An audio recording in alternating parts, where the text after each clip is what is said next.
ओम नमो भगवते वासुदेवाय।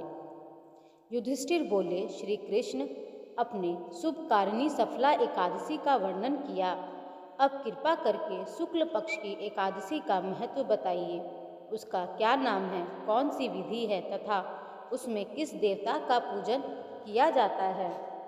कृष्ण जी ने कहा, राजन, पौष के शुक्ल पक्ष की जो एकादशी है उसे बतलाता हूँ, सुनो।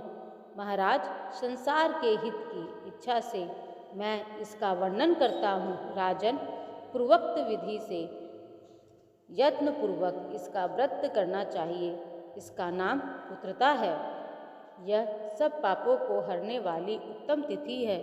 समस्त कामनाओं तथा सिद्धियों के दाता भगवान नारायण इस तिथि के आदि देवता हैं।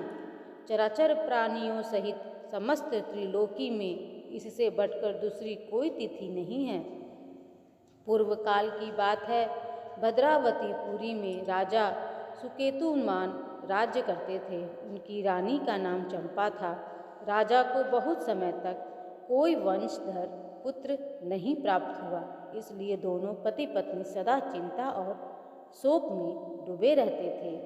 राजा के पितर उन्हें दिए हुए जल को शोकाक्षवास में गर्म करके पीते थे। राजा के बाद और कोई ऐसा नहीं दिखाई देता जो हम लोगों का तर्पण करेगा, यह सोच सोच कर पितर दुखी रहते थे। एक दिन राजा घोड़े पर सवार हो गहन वन में चले गए। पुरोहित आदि किसी को भी इस बात का पता न था। मृग और पक्षियों से सेवित उस सघन कानन में राजा भ्रमण करने लगे। मार्ग में कहीं सियार की बोली सुनाई पड़ती थी तो कहीं उल्लुओं की। जहाँ तहाँ रीछ और मृग दृष्टिगोचर हो रहे थे। इस प्रकार घूम घूम कर राजा वन की शोभा देख रहे थे। इतने में दोपहर हो गया। राजा को भूख और प्यास सताने लगे। वे जल की खोज में इधर उधर दौड़ने लगे। किसी पुण्य के प्रभाव से उन्हें एक उत्तम सरोवर दिखाई दिया, जिसके समीप मुनियों के बहुत से आश्रम थे। शोभाशाली नरेश ने उन आश्रमों की ओर देखा। उस समय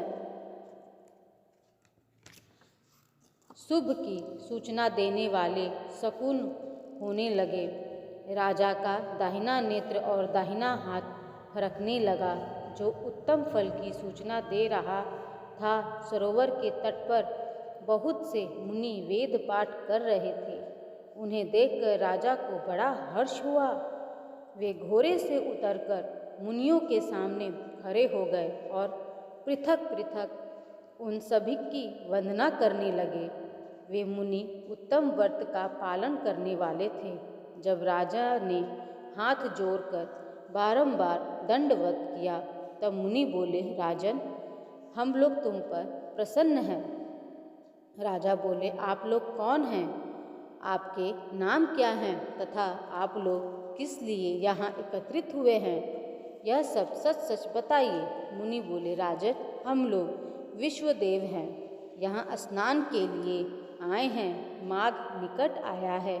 आज से 5वें दिन माघ का स्नान आरंभ हो जाएगा।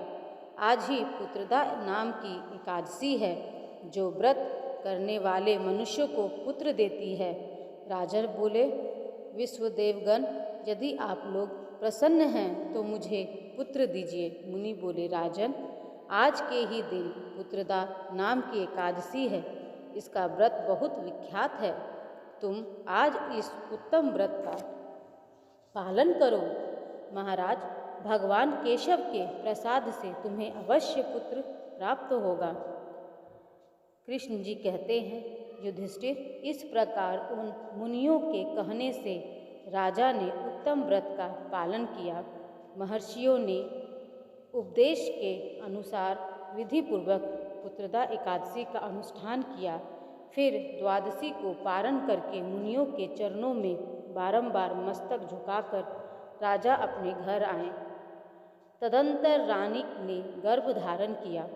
प्रसव काल आने पर पुण्यकर्मा राजा को तेजस्वी पुत्र प्राप्त हुआ, जिसने अपने गुणों से पिता को संतुष्ट कर दिया। वह प्रजाओं का पालन हुआ। इसलिए राजन पुत्रदा को उत्तम व्रत अवश्य करना चाहिए।